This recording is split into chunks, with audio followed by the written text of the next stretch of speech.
저는 오늘 여러분과 함께 교독한 말씀 본문을 가지고 맥추절을 명령하신 하나님의 뜻이라는 제목으로 함께 말씀을 나누고자 하는데요. 제가 말씀을 준비하다가 어느 인터넷에서 이런 글을 봤습니다. 제목이 호의가 계속되면 둘리가 된다. 이 둘리가 무슨 뜻인지 몰랐는데 이 내용은 그래요.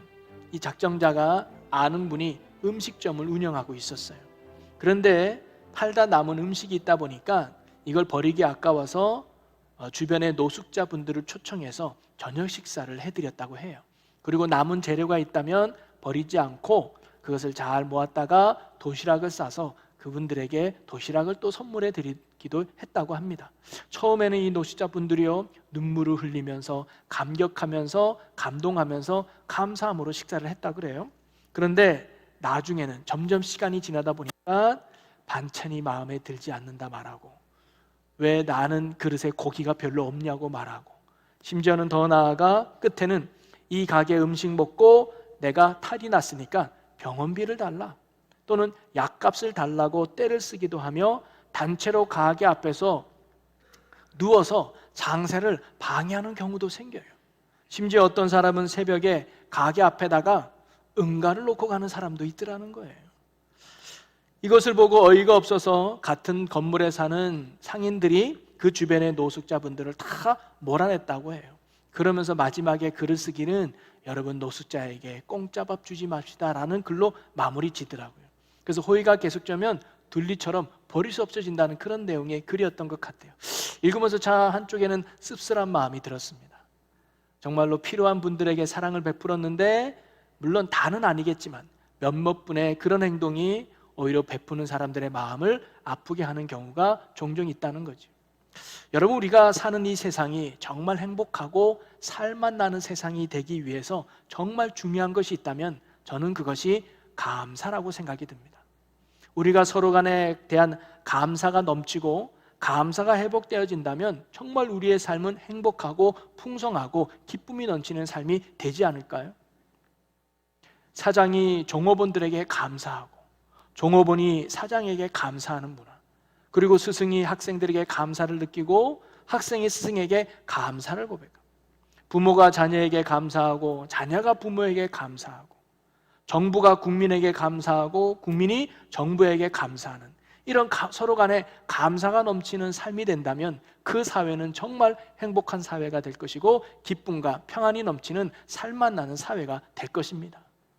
자, 다시 말씀으로 돌아가면 오늘 말씀해 보니까 하나님께서 이스라엘 백성들에게 너희가 이 광야 생활을 끝나고 가나안 땅에 들어가면 세 가지의 절기를 지키라고 하나님이 말씀하세요.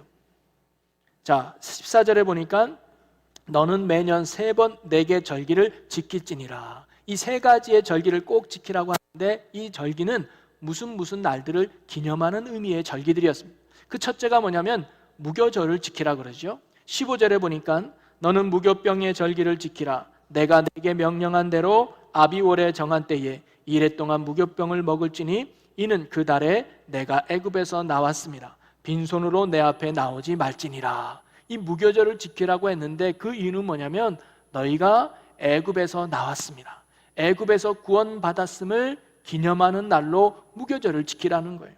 그리고 왜 무교절이냐? 우리가 일명 유월절이라도 하죠. 무교절이란 이유는 그 주간에 무교병을 먹었기 때문입니다. 무교병은 아무것도 넣지 않고 튀긴 바삭바삭한 떡 같은 거예요. 오늘날로 비스켓 같은 거죠. 쉽게 말하면 당시에 애굽 땅에서 빨리 나와야 되기 때문에 요리할 시간이 없었어요. 그러니까 불에다가 밀가루를 빨리 튀겨서 가지고 나와야 되는, 아무것도 넣지 않고 맛이 없는 그런 무교병을 바로 이 무교절 절기 동안 일주일 동안 먹어야만 했던 거죠. 그것은 애굽에서 구원받았음을 기념하는 절기였습니다. 그래서 요즘은 유대인들은 이 유월절을 지킬 때 이 무교병에다가 꿀을 찍어 먹기도 하고 잼을 발라 먹기도 한다고 그래요. 너무 맛이 없으니까. 자, 이렇게 무교절을 지키라고 그랬고, 두 번째가 맥추절을 지키라는 말씀입니다. 오늘 16절에 보면 맥추절을 지키라. 이는 내가 수고하여 밭에 뿌린 것의 첫 열매를 거둠이니라. 하나님이 이 맥추절을 지키라고 하는 것은 첫 열매를 거둔 것을 기념하는 거예요. 이 보리맥자를 써서 이 보리가 일찍 자라잖아요. 그래서 첫 수확을 거뒀을 때 그 첫 열매를 거두게 하신 날을 기념하기 위해서 지키는 절기가 맥추절이었습니다. 그래서 이 날은 첫 열매를 하나님께 드리는 날이기도 했죠. 그 다음에 세 번째가 수장절을 지키라고 했습니다. 수장절은 뭐냐면 16절 중반부터 보니까 수장절을 지키라. 이는 내가 수고하여 이룬 것을 연말의 밭에서부터 거두어 저장함이니라. 맥추절이 첫 열매를 거둔 것을 기념하는 거라면 수장절은 모든 수확이 끝났을 때 모든 풍성한 열매를 다 거두고 난 날을 기념하기 위해서 지키는 날이 바로 수장절이라는 거죠. 자, 이 세 가지는 바로 그 날의 의미, 기념하는 날인데요. 이 기념하는 이유가 무엇일까요? 무엇을 지키려고 기념할까요? 한마디로 말하면 감사하는 데 있다는 거예요. 누구한테? 하나님께 말이죠. 하나님께 감사하는 것이 바로 이 세 가지 절기를 지키는 큰 의미라는 것입니다. 무교절은 애굽에서 우리를 구원해내신 하나님의 은혜 감사하는 거고요. 맥추절은 씨를 뿌리고 농사를 지었지만 하나님께서 열매를 거두 계신 첫 열매를 거두신 하나님의 은혜 감사하는 절기며, 그 다음에 수장절은 바로 이 열매의 풍성함 또한 하나님의 은혜로 풍성하게 거두었음을 감사하는 절기가 바로 수장절이라는 거예요. 한마디로 말하면 하나님이 베푸신 은혜, 하나님이 주어진 은혜에 대해서 감사하는 절기가 바로 이 세 가지라는 거예요. 한마디로 말하면 하나님은 이 세 가지 절기를 통해서 하나님께 감사하라고 말씀하신 거예요. 자, 그러면 하나님은 왜 우리에게 감사하라고 시켰을까요? 너희들은 나의 은혜를 잊지 말고 감사해라. 왜 그랬을까요? 그것은 하나님을 잊지 말라는 거예요. 하나님을 늘 기억하는 삶을 살라는 것이 바로 이 절기의 가장 큰 핵심의 내용입니다. 사실 이스라엘 백성들의 정체성은 어디에 있었느냐? 하나님이 함께함에 있었다는 거예요. 이스라엘 백성이 될 수 있었던 이유는 하나님께 있었다는 거죠. 하나님을 빼놓고는 결코 이스라엘 백성을 말할 수가 없습니다. 왜냐하면 이스라엘 백성은 곧 하나님이 선택하고 하나님이 구원한 거룩한 하나님 나라 백성이었기 때문이죠. 그래서 하나님은요, 자신의 백성이 된 이스라엘 백성이 언제나 하나님을 기억하고 하나님을 잊어버리지 않고, 그래서 하나님과 늘 함께하는 거룩한 백성, 하나님 나라 백성으로 살아가기를 원했던 거죠. 그래서 이러한 절기를 통해서 언제나 하나님께서 베푸신 은혜를 감사하면서 하나님을 잊지 않고 하나님을 기억하면서 앞으로도 하나님을 더욱 의지하고 붙들고 믿음으로 살아가는, 하나님과 동행하는 하나님 나라 백성이 되기를 하나님이 원했던 것입니다.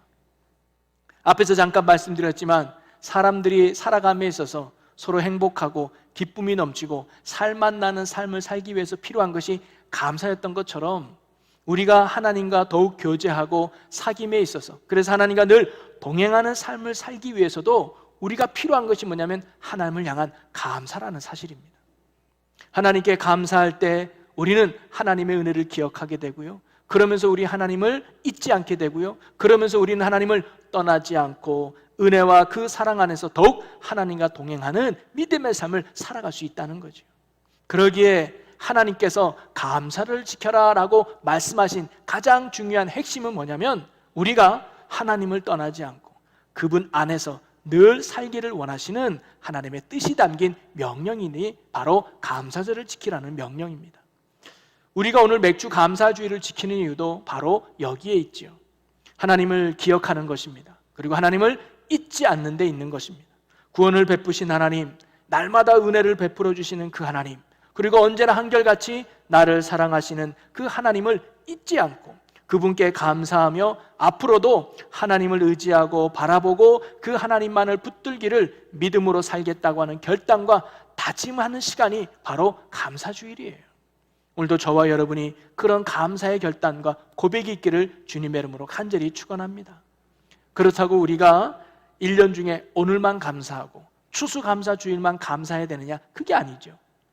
하나님께서 이스라엘 백성들에게 3번의 절기를 통해서 감사하라고 하신 것은 그날만 감사하고 절기 때만 감사하라는 의미가 아니라, 이런 절기를 계기 삼아서 날마다 항상 하나님의 사랑과 은혜를 잊지 말고 그 하나님을 기억하며 감사하며 살라는 뜻이 바로 절기 속에 담겨져 있는 의미가 아닐까요? 그러면서 오늘 맥주절을 명령하신 하나님께서 어떤 뜻이 담겨져 있는가? 이 말씀 속에서 우리가 하나님을 잊지 않고 살아가기 위해서, 날마다 하나님을 기억하며 살기 위해서, 늘 하나님과 동행하는 하나님 나라 백성으로서 살기 위해서는 우리는 어떤 감사의 삶을 살아야 되는가? 어떤 감사의 자세를 가지고 살아야 되는가를 오늘 하나님이 맥주를 지켜라는 말씀 속에서 우리에게 가르쳐주고 있다고 생각들어요. 그 감사의 내용이 무엇인지, 그 감사의 자세가 무엇인지를 함께 나누면서 오늘도 저와 여러분이 하나님이 원하는 감사하는 자가 되어서 날마다 하나님을 잊지 않고 날마다 하나님을 기억하여서 하나님과 늘 동행하는 하나님 나라 백성으로서의 참 믿음의 삶을 살아갈 수 있는 저와 여러분 모두가 되시기를 주님의 이름으로 간절히 축원합니다. 그러면서 우리가 하나님과 동행하고 잊지 않기 위해서 감사해야 될 그 첫 번째 자세는 뭐냐면요, 그것은 지금 내가 있는 그 자리에서 하나님을 향한 감사를 시작해야 된다는 거예요. 그것은 뭐냐면 감사를 할 때 바로 감사해야 된다는 거죠. 여러분 누가복음 17장에는 10명의 나병 환자가 고침받는 이야기가 나와요. 여러분 잘 아시는 내용이죠. 10명의 나병 환자가 사는 그 마을에 예수님이 근처에 지나간다는 소식을 들었어요. 마침 예수님이 지나가요. 그랬더니 10명의 문둥병자들이 한마음 한소리로 예수님 우리를 불쌍히 여겨주세요 라고 외쳐요. 고쳐달라는 말이죠. 그리고 그들의 소리를 듣고 예수님이 그들에게 뭐라고 말하냐면 제사장에 가서 내 몸을 보여라 라고 말씀드려요. 왜냐하면 이 병이 나았냐 안 나았냐는 제사장이 판단하는 거였거든요. 그러니까 이 나병 환자들이 그 예수님의 말씀을 믿고 제사장으로 갑니다. 그런데 놀라운 건 가는 도중에 이 10명이 다 깨끗함을 받아요. 고침받은 거죠. 얼마나 감격스러웠겠습니까? 자, 그런데 그 중에 단 한 명만 그 자리에서 하나님께 영광을 돌리고 바로 예수님께 돌아와서 무릎을 꿇고 감사 인사를 해요. 그랬더니 예수님이 말합니다. 야, 10명 다 고침받지 않았니? 그런데 그 9은 다 어디 갔니? 왜 너만 왔니? 묻죠. 그리고는 예수님이 그 사람에게 이렇게 말씀합니다. 내 믿음이 너를 구원하였느니라. 바로 이 사람은요, 육신의 구원뿐만 아니라 영혼의 구원까지 받는 축복을 이 사람이 누리게 된 것이죠. 그 이유는 어디 있었을까요? 바로 예수님께 나와 감사했던 사람은 고침받은 그 자리에서, 고침받은 그 순간 하나님께 영광을 돌리고 예수님께 나와 감사를 드렸다는 거예요. 감사를 미루지 않았다는 거죠. 자, 그러나 다른 사람들은 어떻게 했을까요? 그들도 고침받았어요. 그리고 이 고침이 예수님 때문이라는 것도 알았을 거예요. 그런데 그들은 감사를 미뤘어요. 왜냐? 먼저 제사장에게 가야지, 내 몸을 먼저 보여야지, 가족들을 만나야지, 내가 그렇게 하고 싶은 일부터 해야지 하면서 고침받은 게 은혜이면서도 알면서도 그들은 감사를 잊어버리고 감사를 미뤘다는 거죠. 그 결과 그들은 육신의 구원은 받았는지를 모르지만 영혼의 구원을 잃어버리는 안타까움의 사람이 9명의 나병 환자였습니다. 오늘 하나님께서도요, 맥주절을 지키라 할 때 언제 지키라고 말씀하셨느냐? 다시 한번 16절을 보니까 맥주절을 지키라. 이는 내가 수고하여 밭에 뿌린 것에 첫 열매를 거둠이니라. 첫 열매를 거둔 그때 감사하라는 거예요.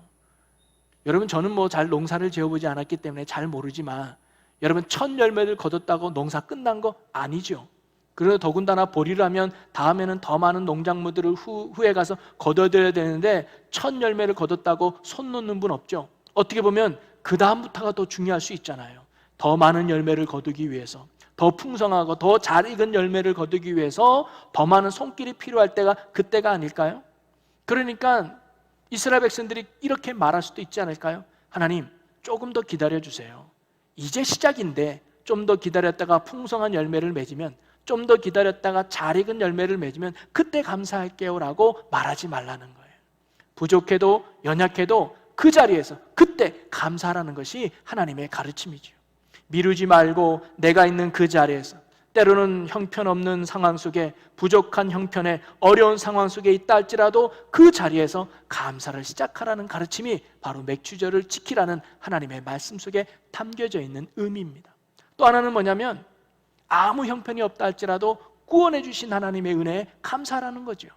여러분, 무교절을 지키라고 했을 때 무교절을 언제 지키라고 했느냐? 15절 말씀을 보니까 아비월에 정한 그때 지키라고 했어요. 왜 그때 지키라 했느냐? 그 달에 너희가 애굽에서 나왔기 때문이라. 아무 날에 너희들이 지키고 싶을 때 지키면 안 돼. 애굽에서 나온 그 달, 그때 너희들이 유월절을 지켜야 돼라고 하나님이 말씀하신 거거든요. 가나안 땅에 들어가면 말이에요. 이게 그들 달력으로 1월 달입니다. 농사도 짓지 않았던 때예요. 그러니 그들이 가나안 땅에 들어간다고 바로 안정된 삶을 사는 게 아니었습니다. 아직도 정복할 땅이 많이 있었어요. 40년 동안 농사에 농자도 몰랐던 이스라엘 백성들이 가나안 땅에 들어가서 이제 농사를 하니까 얼마나 서툴겠어요. 이것저것 할 일이 얼마나 많았겠어요. 어찌 보면 그들이 여유 있게 명절, 즉 절기를 지키면 형편이 되지 않을 수도 있었을 겁니다. 하나님, 아직 우리가 정복할 땅도 참 많이 남았어요. 아직도 우리가 이 땅에서 해야 할 일이 참 많습니다. 여유 좀 찾으면, 삶이 안정되면 그때 우리가 감사절기를 제대로 지킬게요 라고 말할 수 있겠는데 하나님은 그러지 말라는 거예요. 너희들의 형편과 상황이 어쩌든지 그런 거 상관없이 지금 내가 있는 그 자리에서 구원을 베푸신 하나님을 기억하고 그분께 감사하라는 것입니다. 그럴 때 우리는 하나님을 잊지 않고 하나님을 기억하며 늘 하나님과 동행하는 믿음의 삶을 살아갈 수 있다는 거죠. 바로 내가 있는 그 자리에서 구원해 주신 하나님을 기억하며 감사하는 것, 그것이 바로 하나님이 우리에게 원하는 감사의 삶이라는 거예요. 여러분, 오늘 우리의 감사가 이런 감사가 되기를 주님의 이름으로 간절히 축원합니다. 감사가 있을 때 바로 감사드리는 거예요. 그리고 때로는 감사할 내용이 없다 할지라도 구원을 베푸신 하나님을 기억하면서 감사할 수 있는 것, 그게 하나님이 우리에게 원하는 감사의 모습이죠. 상황에 따라 달라지는 감사가 아니라, 형편에 따라 바뀌는 감사가 아니라, 어떤 자리에 있든지 어떤 상황과 형편에 있든지 상관없이 지금 있는 그 자리에서 나를 구원해 주신 하나님의 은혜를 기억하면서 하나님께 감사하며 하나님을 향한 믿음의 시선을 잃지 않고 감사함으로 나아가는 그런 감사의 자세를 주님이 원하는, 우리가 오늘 그런 믿음과 그런 감사로 살아갈 수 있는 저와 여러분이 되시기를 주님의 이름으로 간절히 축원합니다. 두 번째로 하나님이 맥주제를 지키라라는 말씀 속에 담겨져 있는 감사의 자세는 뭐냐면, 우리가 있는 것에, 주어진 것에 감사하는 자가 되라는 가르침이죠. 자, 16절 다시 말씀을 보면요, 맥주제를 지켜라. 이는 내가 수고하고 밭에 뿌린 것에 첫 열매를 거둠이니라 그랬어요. 즉 맥주제를 지킬 때 언제 지키냐? 첫 열매를 거두었을 때 이 맥주제를 지키라 그랬거든요. 여러분, 첫 열매는 수확하는 시작이잖아요. 어찌 보면 그 첫 열매가 가장 못나고 부족하고 작고 연약한 것일 수도 있어요. 그죠? 농사지은 분들 아마 아실 거예요. 처음에 나는 게 가장 어떻게 보면 좋은 게 아니라 그 다음에 나오는 게 좋잖아요. 그래서 첫 열매는 그렇게 멋지고 아름답고 큰 게 아니에요. 작고 보잘것 없는 연약한 열매일 수 있습니다. 그런데 하나님은 이렇게 작은 것에도, 이렇게 적은 것에도 이것 또한 하나님이 주신 은혜임을 생각하고 감사하라고 말씀하신 거예요. 왜냐하면 아무리 작은 것이라 할지라도, 또 아무리 적은 것이라 할지라도 하나님의 은혜가 아니면 얻을 수 없다는 사실을 깨달으라는 것이죠.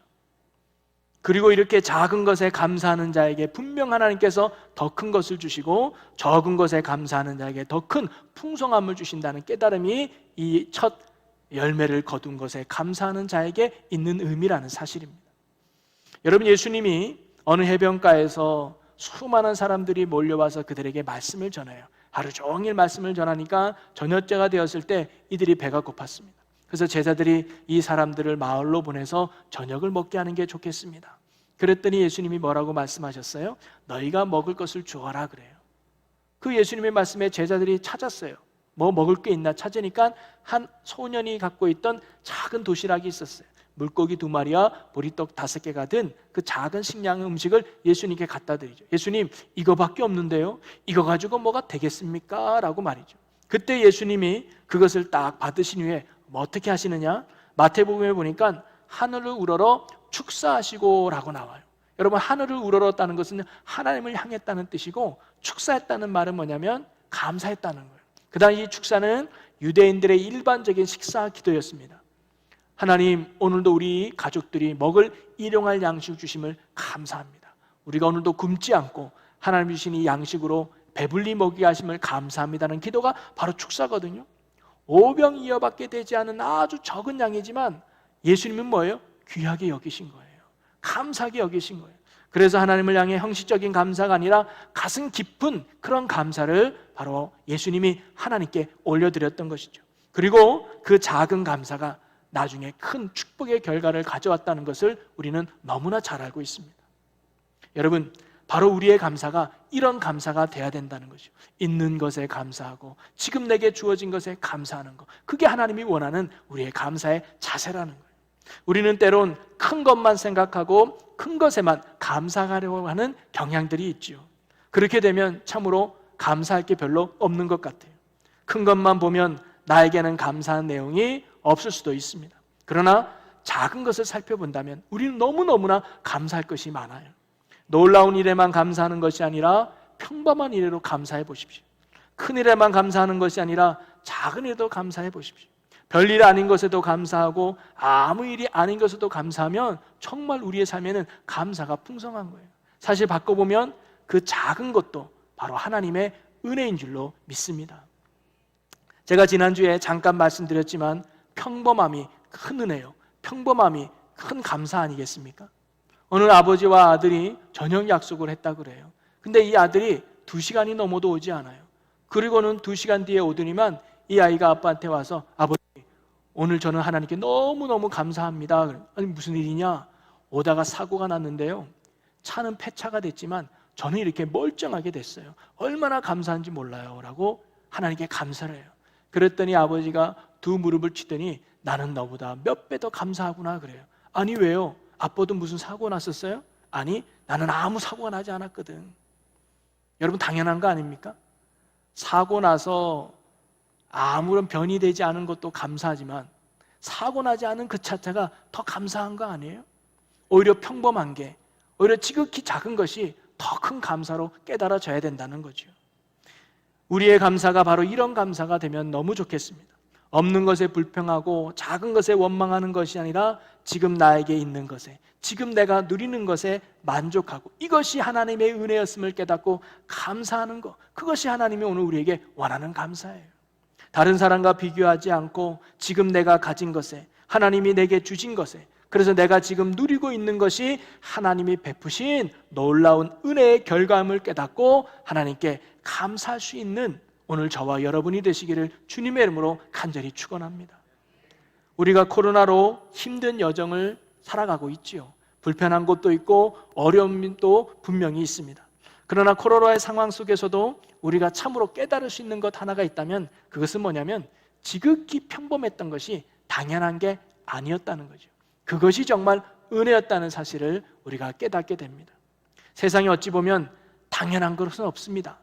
모든 것이 하나님의 은혜라는 것이죠. 그리고 그런 하나님께 감사할 줄 아는 자가 참 믿음의 성도요, 행복한 성도 아닐까요? 여러분, 행복한 삶, 믿음의 삶, 풍성한 삶을 사는 비결은 다른 데 있는 것이 아니라 지금 내가 가지고 있는 것에, 지금 내가 누리고 있는 것에 만족하고 감사할 때 그 안에서 기쁨이 있고 그 안에서 행복이 넘치지 않을까요? 정말 그러면 뭐가 부럽겠어요? 지금 내가 이렇게 가지고 있는 게 너무 감사한데. 그리고 우리가 가진 작은 것, 또 우리가 가지고 있는 적은 것에 감사할 때 아버지 하나님께서 더욱 풍성함으로 우리의 삶에 채워주실 줄로 믿습니다. 바로 이 세 번째 감사가 바로 하나님이 우리에게 그걸 가르쳐줘요. 바로 세 번째, 이 맥주절을 지키라라고 하신 말씀 속에 우리가 가져야 될 감사의 자세는 뭐냐면 소망으로 감사하라는 거예요. 한마디로 주실 것을 믿고 감사드리라는 말씀입니다. 비록 우리가 보잘것없고 부족한 첫 열매예요. 아이고, 이거 가지고 뭐 되겠어? 이제 이거 하나인데 이거 가지고 뭘 내가 올 한 해 먹고 살지? 보잘것없을 수 있어요. 연약할 수 있어요.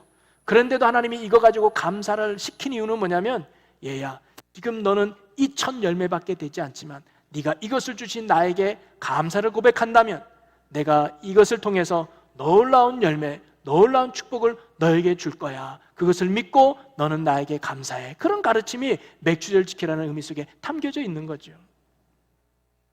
이 열매를 허락하신 하나님의 은혜에 감사함으로 앞으로 30배, 60배, 100배의 열매를 맺게 해주실 하나님의 크신 은혜를 소망하며 감사하라는 거예요. 그것이 바로 하나님이 오늘 우리에게 원하는 감사의 모습인 줄로 믿습니다. 좀 전에도 예수님이 작은 어린아이가 먹을 만한 오병이어를 예수님이 앞에 드렸을 때 예수님은 그걸 가지고 하나님께 감사했다고 하지 않았어요? 바로 예수님이 드린 감사가 바로 소망의 감사요, 믿음의 감사였습니다. 앞으로 이 오병이를 통해서 이 놀라운 사람들을 먹이실 하나님에 대한 기대감으로 드린 감사였다는 거예요. 비록 오병이어밖에 되지 않는 적은 양의 음식이라도 아버지 하나님께서 반드시 이것을 통해서 5천 명을 배불리 먹이시고 남기실 하나님이심을 믿고 믿음과 소망으로 드린 감사가 예수님의 감사였어요. 그리고 그 결과 정말 5천 명이 배불리 먹고 12강주리가 남는 놀라운 기적을 이루었던 것이죠. 사랑하는 성도 여러분, 오늘 우리의 감사가 이런 소망의 감사, 믿음의 감사가 되기를 주님의 이름으로 간절히 소망합니다. 주실 것을 믿고 또 채워주실 것을 믿고 또 풍성케 하실 것을 믿고 여러분 오늘의 자리에서 있는 것에 감사하고 작지만 주신 것에 감사하고 적지만 가진 것에 감사하는 주님의 자녀들이 되시기를 주님의 이름으로 간절히 소망합니다. 여러분 자녀들이 마음에 안 들 수도 있죠. 어떻게 이렇게 부족할까? 그래도 그 부족한 자녀들 때문에 감사해 보십시오. 남편 때문에 감사해 보시고 아내 때문에 감사해 보시고 그리고 교회 때문에 감사해 보시고 이 나라 이 민족을 위해 감사해 보십시오. 작은 것이라도 부족하다도 감사한다면 하나님이 우리의 자녀를 더욱 풍성하게 채울 것이고 우리의 가정을 더욱 행복하게 만들어 주실 것이고 우리의 교회를 더욱 부흥시켜 주실 것이고 이 나라 이 민족을 우리 하나님께서 더욱 강하게 세워주실 줄로 믿습니다. 작은 것에 감사할 때 큰 것을 이룬다는 소망의 믿음으로 소망의 감사로 할 수 있는 우리 모두가 되기를 주님의 이름으로 간절히 축원합니다. 말씀을 결론 지으면요, 여러분 성경에는요 우리에게 말씀하시기를 범사에 감사하라 이는 그리스도 예수 안에서 너희를 향하신 하나님의 뜻이니라 라고 말씀했습니다. 즉 하나님이 우리를 향한 뜻은 뭐냐면 우리가 감사하며 살기를 원했던 거예요. 건강하고 축복된 신앙생활에 있어서 가장 중요한 신앙의 요소는 바로 감사함에 있습니다. 그래서 하나님은 가나안 땅에 들어가면 너희들은 반드시 감사절을 지켜라 라고 하나님이 말씀하셨던 거죠. 그래야 이스라엘 백성들이 하나님을 늘 기억하고 하나님을 잃어버리지 않고 늘 하나님과 동행하며 하나님의 영광 속에서 하나님의 축복 속에서 살아가는 거룩한 민족이 될 수 있었던 것입니다. 그리고 오늘 하나님께서 감사절을 지키라고 명령하신 이 절기의 순서를 보면 참 은혜가 돼요. 먼저 뭘 지키라 그래요? 무교절을 지키라 그래요. 형편은 상관없습니다. 지금 상황은 중요하지 않아요. 지금 내가 있는 그 자리에서 구원하신 하나님의 은혜에 감사하라는 거예요. 사실 나를 구원해 주지 않았다면, 애굽에서 건져주지 않았다면 내가 어찌 가나안 땅에 들어올 수 있으리요? 내가 어찌 농사를 지을 수 있으리요? 내가 지금 이 자리에 있는 것도 나를 살려주신 하나님의 은혜로구나라고 감사하라는 거예요. 그렇게 감사하면요 열매를 맺게 해주신다는 거예요. 그게 맥주절이에요. 야, 내가 감사했더니 하나님이 첫 열매를 거두게 해주셨구나. 그리고 그런 감사를 드리면 하나님이 뭐예요? 수장절, 많은 열매로 채워주시겠다는 거예요. 바로 오늘 하나님께서 명절을, 절기를 지키라고 하는 것은 단순한 순서가 아니라 그 순서는 감사에 따른 축복의 순서인 줄로 믿습니다. 그러기에 우리가 구원에 감사하면 열매를 맺게 해주실 것이고 열매에 감사하면 하나님이 풍성함으로 우리를 채워주신다는 거죠. 여러분 있는 자리에서 감사하고 주신 것에 감사하면 더욱 넘치도록 풍성하게 채워주시는 하나님의 역사가 있다는 것을 오늘 본문이 가르쳐주고 있는 것입니다. 그러기에 오늘 저와 여러분이 하나님이 원하는 감사의 사람이 되기를 주님의 이름으로 간절히 축원합니다. 그럴 때 하나님이 우리의 삶에 역사해 주실 거예요. 그럴 때 하나님이 우리의 삶에 간섭해 주실 것입니다. 그리고 그 감사는요, 여러분이 어떤 형편이 있든지 어떤 상황이 있든지 그런 거 상관없이 지금 있는 그 자리에서 구원을 베푸신 하나님께 감사하는 것입니다. 은혜를 베풀어 주신 그 하나님께 영광 돌리는 거예요. 그리고 여러분이 많던 적던 내가 있는 것, 내가 가지고 있는 것, 그것이 적든 작든 이것 또한 하나님의 은혜임을 깨닫고 감사하는 것, 그게 하나님이 원하는 감사죠. 그리고 주실 것을 기대하는 감사예요. 하나님, 지금은 내가 보잘것없지만, 지금은 내가 너무 작지만 그래도 이거 주신 하나님 감사합니다. 그리고 앞으로도 더 넘치도록 채우실 하나님을 믿고 감사합니다. 소망의 감사, 믿음의 감사가 오늘 우리의 감사가 되기를 주의 이름으로 간절히 축원합니다. 그리하면 하나님이 원하시는 이 감사의 삶을 통해서 하나님의 축복의 열매를 많이 맺어서 하나님의 영광을 드러내고 하나님의 위대함을 드러내는 이 시대에 쓰임받는 우리 모두가 될 줄로 믿습니다. 우리 기도하겠습니다. 사랑과 은혜가 풍성하신 아버지 하나님, 오늘 맥주 감사주의를 맞아서 앞으로 우리가 하나님 앞에 감사하는 자녀로 살아가게 하여 주시옵소서. 언제나 하나님을 잊지 않고 날마다 기억하며 하나님과 늘 동행하는 복된 성도로 살아가게 하여 주시옵소서. 그러기에 있는 자리에서 늘 감사가 고백되어지는 저희들의 삶이 되게 하시고, 작은 것일지라도 주어진 것에 감사하는 자가 되게 하여 주시고, 또한 주실 것을 믿고 소망 중에 감사하는 자들로 살게 하여 주시옵소서. 그리하여 내 삶에 더 풍성함으로 채우시는 하나님을 경험하며 천국을 누리는 주님의 귀한 백성들이 되게 하여 주시옵소서. 감사드리며 예수님의 이름으로 기도하옵나이다. 아멘.